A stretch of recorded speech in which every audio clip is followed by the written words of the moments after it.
Welcome to the Top of Mind podcast from Altos Research. This is the show where we talk to real estate industry insiders and experts about the trends shaping the market today. Enjoy the show. Mike Simonson here. Thanks for joining me today. Welcome to the Top of Mind podcast. If you follow along with Altos Research, you're familiar with our weekly real estate market data video series. With the Top of Mind podcast, we seek to add context to the discussion about what's happening in the market from leaders in the industry.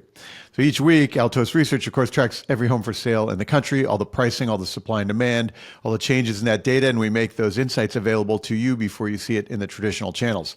People really need to know what's happening in the market right now. So if you need to understand the housing market or communicate about this market to others, go to altosresearch.com and you can now book a free account with our team, but set up a local report for your area. We can dive into your local market and teach you how to use market data in your business. And speaking of data and informing your clients about the housing market, I've got a special guest today, Clayton Collins. Clayton is the CEO of HW Media and the publisher of HousingWire and the parent of Altos Research.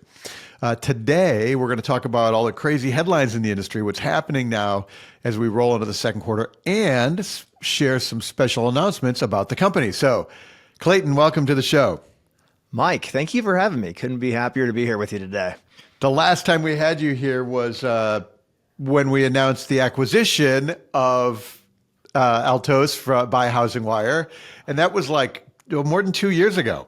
Yeah, I'm not your usual guest. You usually have on the economists and the analysts, the folks that are practitioners in our housing market here. I'm a media and data executive, so I don't bring the economic heat that a lot of your guests do, but I do have the opportunity to talk to a lot of really smart people and access some of the most influential executives in the housing industry, and hopefully I can bring a little insight in our conversation today, as well as tease out something we're pretty excited about. Yeah, and I think access to some of the smartest people in the space. It is a deep presence with all the news and trends happening, and with the data happening in the world. So, I think your perspective is really valuable. So I'm going to ask you about a lot of some of the headlines that are going on today. But before we dive into headlines, let's start with the announcement. What are we announcing today, and why does it matter to our listeners and to our clients? It's funny hearing you ask the question because you're one of the people who knows the answer most intimately. But what we're really excited to share today, and I guess I'm not a journalist, I'm not going to bury the lead here at all. We're introducing HousingWire Data. And for folks that didn't see the email announcement that came out earlier this week, the crux of HousingWire Data is we're taking the baseline that the Altos research team built, this incredible algorithm that blends together over 110 million different property data sources into 99% national coverage of the U.S. housing market, and bringing that enterprise data licensing capability over to HousingWire. We achieve a few really important things in this transition. First, when we acquired Altos, we knew the power of the data, but the real focus at Altos was the SaaS business and our software business that serves real estate agents, lenders, title professionals with market reports and weekly insights so they can provide their customers with real-time information to make decisions and be accurate on what's happening in the market is such an important service. We want to put all the energy at Altos into this really important product. At the same time, we have these enterprise customers that range from hedge funds to home builders to mortgage lenders and real estate brokerages and prop techs who are leveraging our national data to drive business intelligence, make investment decisions, and pick and choose and pick and prioritize markets for construction or investment. And that business is monumentally important. It aligns extremely well with our capabilities, reach, and know-how at HousingWire. So this announcement that we're so excited about, Mike, which you've played an integral role in not only building the baseline enterprise business and data capability, but also working on the brand exercise, is bringing this incredibly important data licensing capability for our enterprise clients to a larger group of clients that can leverage this information for fast, nimble, efficient data to help them drive business decisions and innovate and really give them a license to think bigger about what they can achieve with data. I love the license to think bigger line that has sort of landed here. Tell me about that, and what you're thinking about license to think bigger. Mike, we're at this, like, we're going to talk about trends in the housing industry, but one of the things that's a unifier across all the trends we're seeing, some of the M&A, the innovation, the investment, is the capability that data has to drive better customer experiences, better decision making, and really enable businesses to achieve scale and grow in this future business environment that we're running into. A business environment that has impacts from artificial intelligence, large capital investments from players that are driving consolidation, and consumers who just expect and require better digital experiences and better user experiences. And a commonality of those trends is that everybody is reliant on the best data possible to drive that innovation. And at the intersection of all of the technology, all the digital experiences, all the fast decision making has to be access to information that fuels algorithms, fuels generative AI, and fuels investment decision making that's accurate and fast.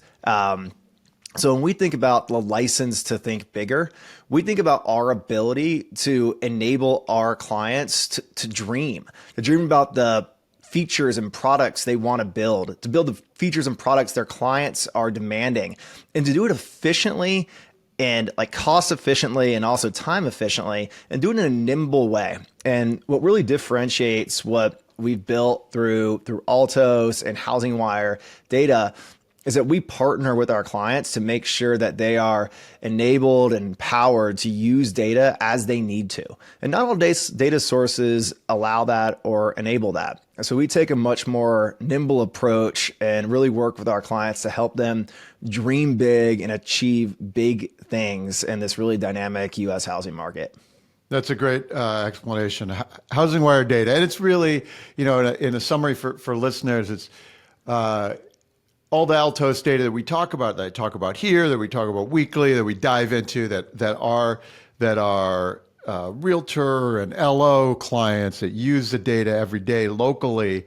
Some folks need every zip code in the country right now, and the HousingWire data is what allows them to get there. I think it's been really cool. We've had real momentum with companies using AI to interpret the data and to build applications faster, to use the data to get more information to more people, their clients, whether those people are like home buyers, consumers, or whether those people are equities traders, or they're making investment decisions in like market selection for building homes, or they're building apps for consumers. Like any of those things are like that. Those are those HousingWire Data customers, and so it's fun. It's so I really like the where you've landed the license to think bigger. So we're straightforward, Mike. We're like we've seen. Like we've gone through our eras of cute names and overthinking branding, but ultimately, as we've worked with our users and clients across HousingWire, we've learned that straightforward works. So HousingWire Data, enterprise data licensing. We work with investors, home builders, mortgage lenders, real estate brokerages, prop techs, and similar companies to drive decisions and business intelligence. We have some like very simple product names. We work with clients on our listing intel file, pending intel, rental intel, and trends intel. Each of our files has distinct capabilities and distinct use cases that we help our clients achieve. And we'll have more announcements coming soon as our team, including you, Mike, has been pretty instrumental in bringing forward some new data capabilities that we're also going to be able to launch and release to our enterprise clients. So there's going to be more coming to this to really help our clients and users dream bigger. The license Awesome. to dream, the All license right. to think bigger. So that's great. So let's transition. So it's news in itself, and it's exciting for me to have the growth of the company, the next phase, of the combined companies. It's really great. But we're in a world right now. It's the start of Q2 2025, and there is all kinds of crazy headlines happening, and very often, when we combine these companies, we thought about like the data is an integral part of the media. It's an integral part of the journalism. Like what is happening in the market is the message. What I'm noticing right now, and one of the reasons I wanted to have you on today is that there are events happening, there's policy changes, there's all kinds of things happening that are actually going to drive the data coming. And so I want to explore with you some of those headlines and some of those policy things. And because I think like that's the synergy of the journalism and the data together. So let's talk about some of the headlines, the big stories right now, as we roll into April. What are the big ones that you're seeing? What are the people clicking on HousingWire? What do we care about?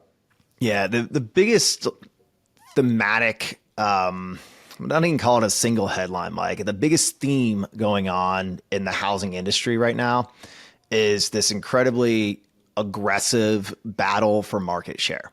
So if we rewind for the last, let's call it 30 months now, since the interest rate environment changed dramatically. We saw rates shoot up. We saw volume come down. We entered a period of intense stress for mortgage lenders and real estate brokerages over the last 2 years. And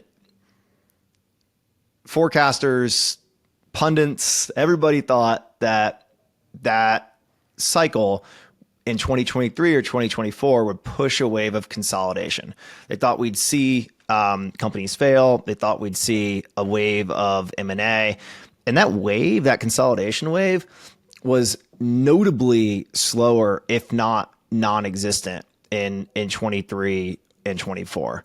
We really started to see the deals pick up in the second half of 2024 and launch into 2025 with some big announcements on the M&A front, but also a lot of aggressive recruiting or walkover deals that are happening outside of the headlines. So if you zoom out on the real estate brokerage industry, we've seen, not like the level of agents that we would expect leave the industry, but we are working with a smaller agent count than we had at the beginning of the cycle. If you look at the mortgage origination space, we've seen a pretty large washout of originators who have completely left the industry. Now, let's just, without quantifying these, let's just look at the trend and say there's fewer real estate agents and brokerages, and there's fewer mortgage lenders going into this next phase of the market. That means there's more opportunity for the players who, have survived and hopefully invested in innovation and marketing and development over the last few years. So we have this trend emerging where there's opportunity. We have a market that is starting to find its legs on growth with fewer players or a consolidated space. Now, the players who have made it through this cycle with cash on the balance sheet, access to public equity, or strong debt and equity investors behind them in the private markets are using this opportunity as we exit 2024, come into the second quarter of 2025, to be more aggressive in picking up market share. So if we tie all of that out to information, Mike, and news and data, there is no lack of decision-making happening. The leaders of this industry are watching every headline that's coming out of DC, every move that's happening from Bill Pulte to the White House, to the noise around Fannie Mae and Freddie Mac, forecasts on interest rates, forecasts on home prices, forecasts on origination and sale volume, and using that information to make decisions. The real players are not sitting idly right now. They are seeing that the market's at an inflection point and they're going for it. So we have this battle of market share playing out. In the mortgage side, you have the wholesale channel. So players like UWM that are fighting tooth and nail to continue to grow the wholesale market. We're seeing really competitive pricing come out of the wholesale channel, and we're also seeing investments in technology. Now, so you have one player there. You look across the industry, the retail mortgage origination space is aggressively recruiting.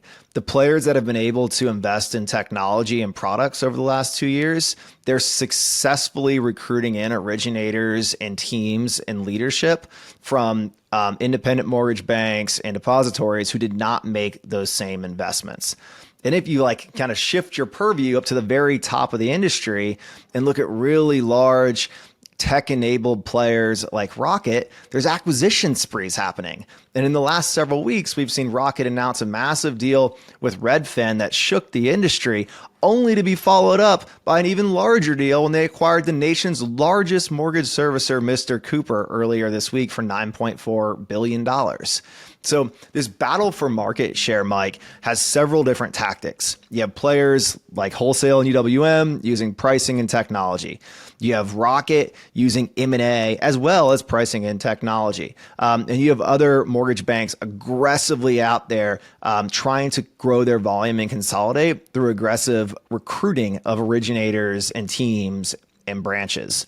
So you have this battle that if you see these things play out, and if you have to, look forward to the next like 12 to 18 months, you have an industry that likely has grown origination volume while drastically kind of shifting the share of that volume toward the higher kind of the up and to the right, to the larger players. And it kind of flattens the tail out of this industry that's been incredibly fragmented with a really long tail for a really long time. I noticed that too on the brokerage side, right? Like market share, and there's always a battle for market share, but one of the things about the brokerages is it always seems like there's different momentum. And I started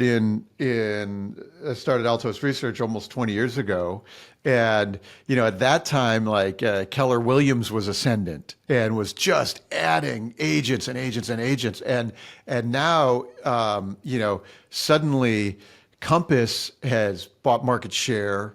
In the zero interest rate world, free money world, they just bought market share. And they are managing, at least so far, to hold on to that market share. Or EXP came out of nowhere. I remember, when Glenn Sanford we were hanging out chatting, and he was telling me about his vision, and I'm like, I don't get it, man.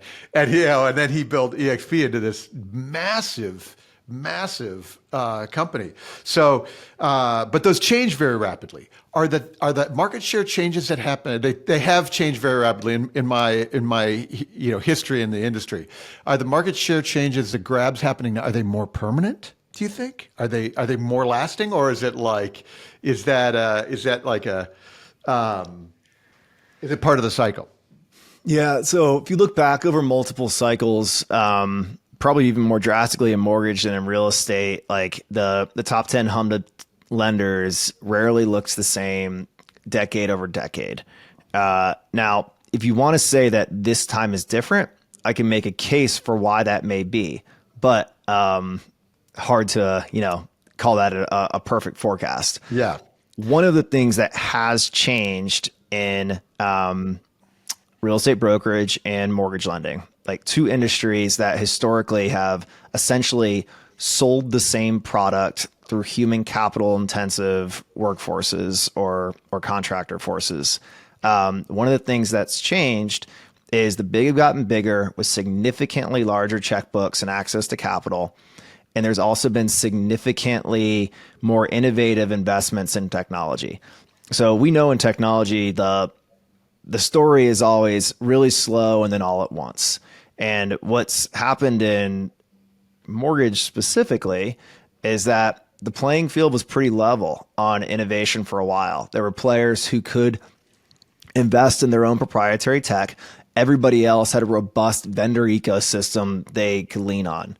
The last 2.5 years, that interest rate period that I talked about in the beginning of this period, put so much pressure on undercapitalized and underprepared players, specifically the players with executives who refused to right-size their P&L early in the cycle and thought they were going to ride this out.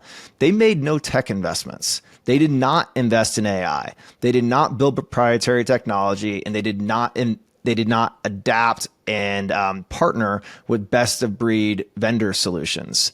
So you lose 2.5 years of tech progress in a fast-moving cycle where AI has gone from pipe dream to reality.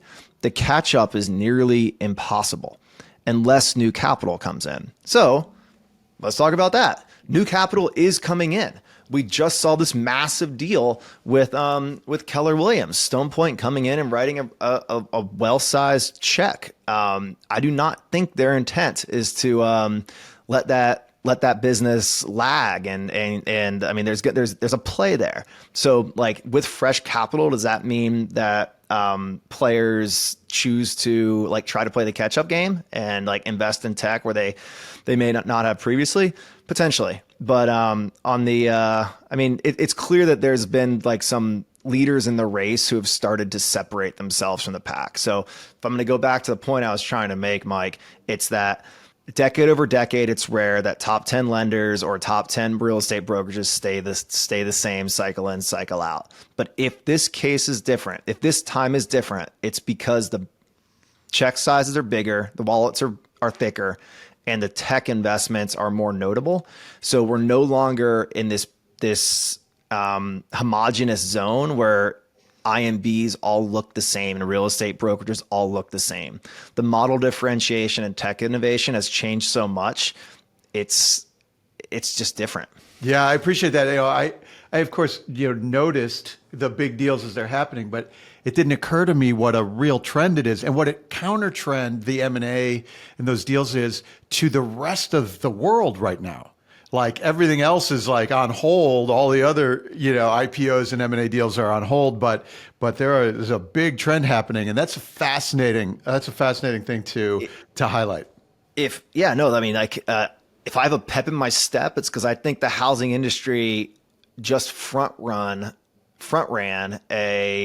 an economic recession in advance of a lot of other cycles. And Logan's been, Logan Motoshami, our lead analyst at HousingWire, has been pretty loud that we've been in a housing recession since 2022.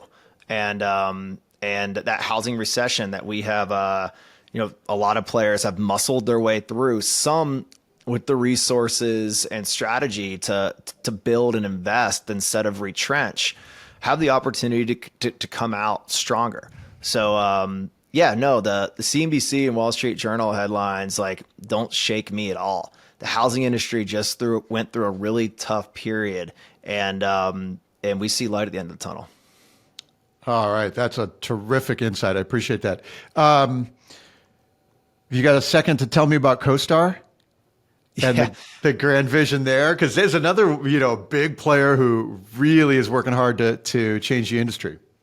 Yeah, I mean it's a similar trend that we talked about, and we talked about what's happening in the real estate brokerages and lenders. When we talk about data, we talk about tech investment. Like one of the notable reasons for that is this race to get to the consumer. And if you read through 10Ks or you read through marketing materials or you listen to executive teams, you're going to hear the phrase end to end come up really frequently. But if you kind of shake through the jargon, you realize that everybody's trying to get closer to the consumer and be able to provide a more coherent, streamlined, efficient experience for the consumer to make home buying easier and ultimately stickier. So when somebody does acquire a user, whether that's someone doing home search in a portal or a first-time home buyer or someone working with an agent to sell their home,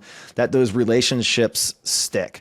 So when we talk about CoStar, their race for the consumer, started several years ago with their intense focus around homes.com and building out a real competitive portal that can compete with Zillow and realtor.com.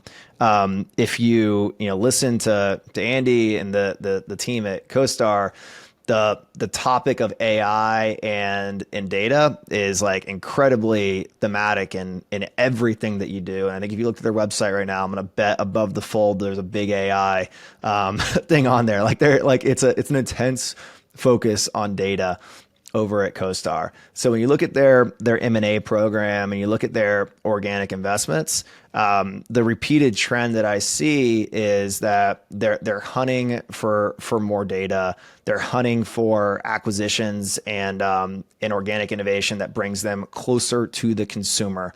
It's that race to the consumer, because once you have the consumer, the opportunities are endless. Whether you're selling leads and working with partners to sell homes and broker loans, or if you want to in-house that, like we've seen with Zillow, who's built up a really competitive and fast-growing Zillow Homes Loans business in the last few years. A business that was, kind of nascent for a long time, but the growth rate is notable right now.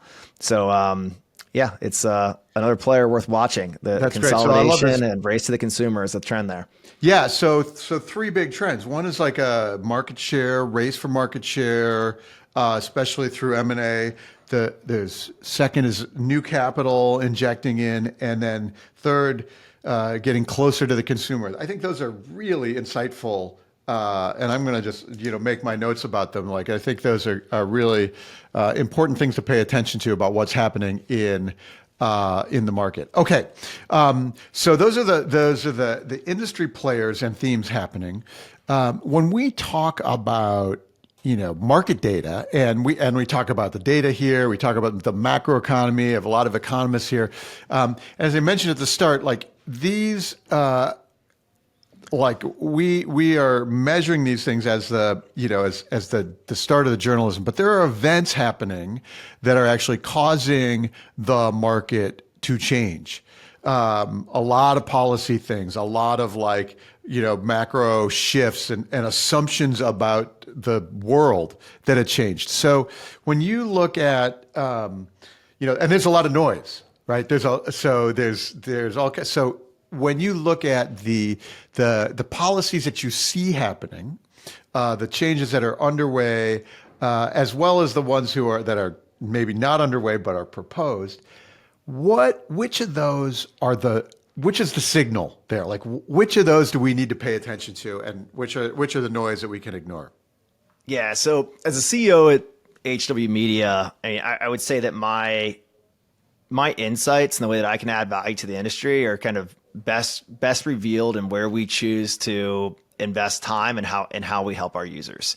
And right now, as we see like the U.S., the national landscape shifting around policy and views shifting around whether the GSEs, Fannie Mae and Freddie Mac stay in conservatorship, and how that impacts the market and interest rates, ultimately the consumer. What I am working hard to do, Mike, is bring today's experts to the stage, whether that's at the Gathering, our big event in June, or put them in contact with our journalists like Sarah Wheeler and James Kleiman and the rest of the reporters and editors at HousingWire to bring forward the most important insights. So when I think about the market shifting, I know it's shifting, but the way I add value, and instead of being the commentator who holds a firm view on whether it's good or bad or which way the market's going, it's putting the right experts out there for our users at HousingWire. So every day we publish news, content, analysis, and editorial around the housing industry, or that's real estate data, like we are able to unearth through the HousingWire Data and Altos businesses, or narrative-driven journalism from interviews that our newsroom holds, or investigative stuff that our editors work on. We're bringing that forward to our subscribers of HousingWire every single day. If I look at our analytics dashboard, it's a very clear trend in the last month that anything we touch related to FHA, FHFA, Fannie Mae, Freddie Mac, Bill Pulte, housing inventory and interest rates drives the interest of our audience.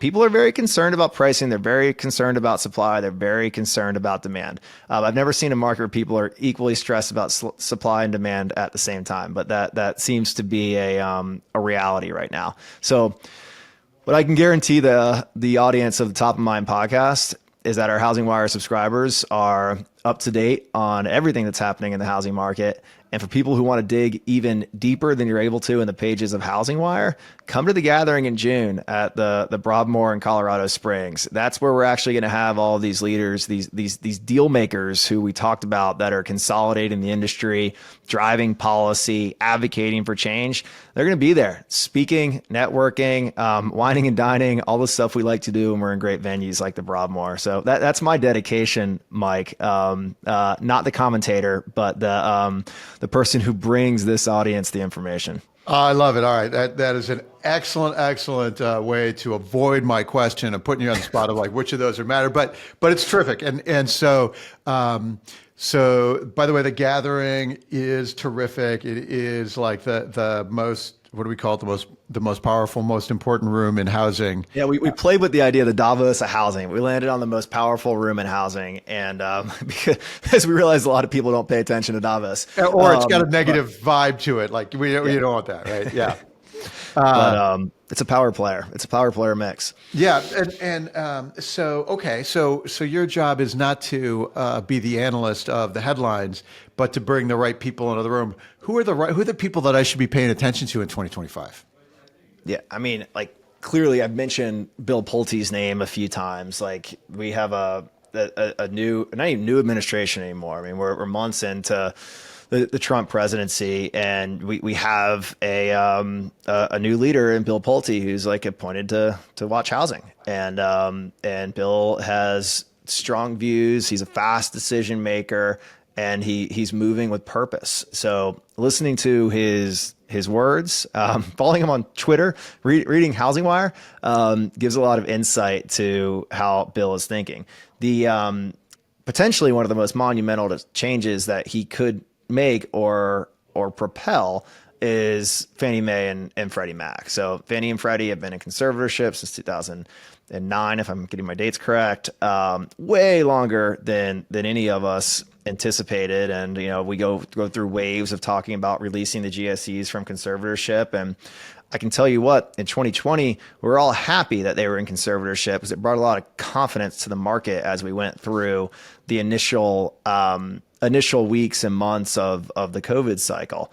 But we're at a point now where we have two enterprises that are performing well, kicking off a lot of cash that benefits the taxpayer, benefits Treasury today, but are arguably strong enough to stand on their own. And if we did see a release from conservatorship, what else does that do to the market? We're in a market now where I believe it's about 70% of loans are being originated or sold through Fannie and Freddie. And then also a big slug of the market share past that is going to Govy programs from FHA and USDA and VA loans. And a very small amount of the industry is actually being driven by private capital right now. So a release from conservatorship potentially opens up the aperture for a whole new funding source in the mortgage industry, opens up the aperture for large depositories to come back into the game, opens up the capital markets for insurance companies, hedge funds, institutional managers to be more impactful buyers of mortgage-backed securities. And Mike, I know you understand this well, but one of the challenges we've faced in this housing industry the last 2 years isn't just the Fed funds rate and where the 10-year sits. It's the spread that loans are being priced on top of the 10-year. And part of the reason spreads are so high is because of lack of buyers in the market. So are we actually working toward an outcome here that brings more buyers to the market, brings more optionality for lenders in terms of capital markets, and ultimately getting the housing market back to a free market solution, opposed to one that's had a heavy hand of government through GSEs and conservatorship or Govy loan programs for quite a while. Now, there's a lot of arguments on both sides of that coin. But if we talk about impact and we talk about the things that could drive change, that's the one to watch. All right. That's great. And it's an excellent overview of what is at stake there. So I appreciate that. That's great. Are there other things in the mortgage industry are there other trends in mortgages that are undercovered, you think, under-publicized? Are there things happening that I should be paying attention to? Because, as I say, I'm not a mortgage guy, right? And so as a tourist in the mortgage industry, what are there things that I'm not like that maybe aren't that we should surface up? I mean, if we're gonna unearth a whole year of topics into a 40-minute conversation, we can go down that path. But we also know the last 18 months or longer than that, we've had this massive lawsuit with the National Association of Realtors around commission and compensation. We don't have a lawsuit on the mortgage side, but we do have a lot of conversation around mortgage originator compensation. So if we, again, zoom out, I think I've said that a few times now, we're still looking at cost to originate a mortgage loan north of $10,000. It's too high. Just too high. Now you can point at a lot of things. You can point at regulation. So since Dodd-Frank was introduced, the cost to originate has done nothing but go up. You can point at technology. Technology was supposed to make lending more efficient, but since a lot of tech has been introduced, the cost to originate has done nothing but go up. You can also point at marketing expenses and loan officer compensation, which are usually lumped into one category. So now, if we're going to tie all of this into one big story, Mike, and go back and talk about the battle for market share and talk about the consolidation and M&A, and talk about the drivers we talked about earlier with data, the fight for a better user experience, and what AI can enable. We're also talking about an ecosystem where how loans get originated looks a little bit different. Now, does this mean that the originator does not have a seat at the table? Absolutely not. But does this mean that the highest producing originators that know how to leverage technology and that work with mortgage banks that use data and AI in their processes may be able to originate more loans per month than they could in the old regime? Yes. And if they produce more loans per month, significantly more, and we see a consolidation of origination volume to the top performers of the industry, we are going to see intense pressure on loan officer compensation. So that's just how that's going to work. And it's probably something that needs to happen to bring mortgage P&Ls into check. Now, there's also potentially a large consumer benefit there. So yes, removing costs from a transaction is something that technology is supposed to enable. It's also something that does benefit the consumer. Removing costs benefits the consumer. The other thing that happens though is when top performers do more volume, that means they do more reps.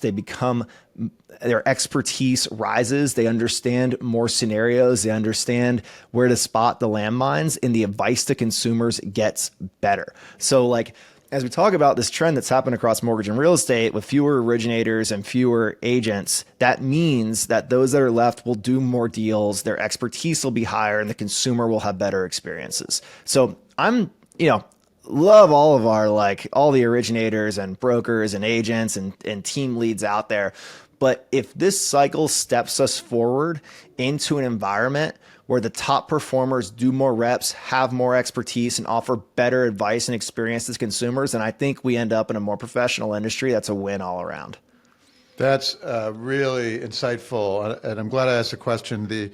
The cost of loan origination actually came up in a recent conversation I had on the podcast with Adam Carmel from Poly, right? Yep. And they're, as a mortgage tech company, focus exclusively on driving that cost down. I hadn't previous, as you were talking, I was thinking about the regulation and the tech, but also the price of the house is so much higher now. So it's 10K is 2.5% of the cost of the house. Whatever it was, it wasn't that long ago when the cost of the house was, 280K. And so there's a function of the market in there where everything is kind of inflating along the way. That's great. And so originator comp as a thing to pay attention to, the cost of the loan in particular, I think I'm going to be more sensitive to that now, and seeing if we can track that over time and see if there's implications, like home prices are flat this year, or maybe ticking down. does the price of loans still go up? Like, or does it tick down also, like the cost per loan? That'll be some fascinating stuff to watch in 2025. Well, there's fixed and variable components of that. So there's going to be there's going to be tech and marketing expenses and processing expenses that don't move. Then there's the variable side. So like the compensation side of that is going to be tied to a percentage of the origination, the principal released in the origination, and so there's a variable. But I think if you did a correlation or a regression between home price movement and cost to originate movement, you would see the cost to originate is going to come down slower than home prices is, as it would go up slower than home prices do. Okay, that would be good. That would be really fascinating to track. We'll have to spend a little more time on it and maybe do some writing on the topic during the year. So you're a decade into HousingWire this year, aren't you? Like, isn't it 2015? Not 9 years. Don't round up too much. No, but April 25th, 2016 I'm looking at 20. is my launch date with HW Media. It was what was the year? April 25th, 2016. 2016. Okay, so you're 9 years in. So I'm interested in the business and covering a housing market and real estate and mortgage in the last 9 years, and then looking in the future.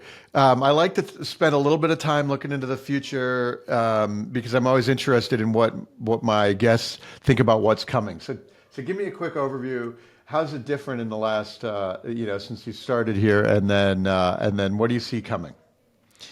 Yeah, I mean, I talked a little bit about like a more professionalized industry, and I've seen that happen. I've seen a monumental shift in the last decade. Like, I mean, I felt like in 2016, even though we saw like the first digital mortgages back in the .com boom in 2000, 2016 still felt like a unique starting point for mortgage SaaS. Like, we saw so many in 2014, 15, 16, 17 new software companies pop up that were solving solutions in the housing market. That wave started with loan origination software. Earlier than that, then it moved to point of sale. Then there was innovation around, particularly during COVID, around verifications and closing. And then the later years of COVID, we saw these innovations in loan servicing. Throughout all of that period, we saw we moved from a world of like bootstrapped software to institutional venture coming in to invest in these mortgage tech companies, and then institutional private equity kind of following suit. And through that period, we started to see, some organizations grow faster than others. And as the big got bigger, you start to see a professionalization of the software and services space around mortgage and real estate. And the big boom in 2020 and 2021, helped a lot of lenders kind of catapult from mid-market status to enterprise status. And look back at this period, with joy or remorse, but then we also saw like the wave of SPACs, and like these special purpose acquisition companies helped bring a lot of mortgage lenders into the public market. And these little steps, like bringing in like maybe my background as an investment banker is showing here, Mike, but like these little steps of seeing institutional venture come into the space, and then private equity, and then accessing public markets, and big organizations like Intercontinental Exchange coming in and buying Ellie Mae and building this end-to-end mortgage tech ecosystem, and the changes and innovation that like CoreLogic has been through in the data and technology space, and the trials and tribulations of some of the venture-backed players who've had booms and busts.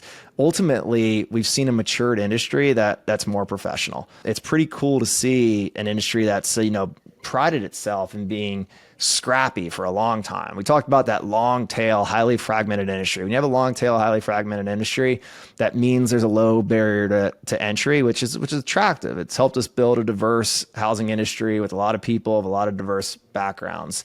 Everything's leveled up a little bit. I guess they say with technology, it's never been easier to start a business, but as organizations get bigger, it's also never been harder to gain market share and scale. So when I look around this industry 9 years in, I just see a lot more really professional people who know what they're doing and know how to operate businesses and know how to market and know how to achieve scale and know how to invest in tech. And that's a little different than it was a decade ago. That's a terrific way to wrap up our view, our conversation. The announcement today of HousingWire Data is really exciting about, bringing all the data about the market to our biggest enterprise customers who are building really amazing stuff. A lot of AI applications in those data license customers. So there's a lot of really cool stuff on the horizon too. So all right, Clayton Collins, thank you so much for your time today. Appreciate the announcement. I love working with you and with HousingWire. It's been a really terrific couple of years since we brought Altos into the group, and we're on to the next phase. So it's really exciting to watch. Awesome, Mike. Thanks for having me. All right, everybody. This is the Top of Mind podcast. If you enjoyed the conversations with, great leader minds like Clayton, I always appreciate a review wherever you get your podcasts. Some 5 stars helps other people find us. So thanks, everybody. Back more soon.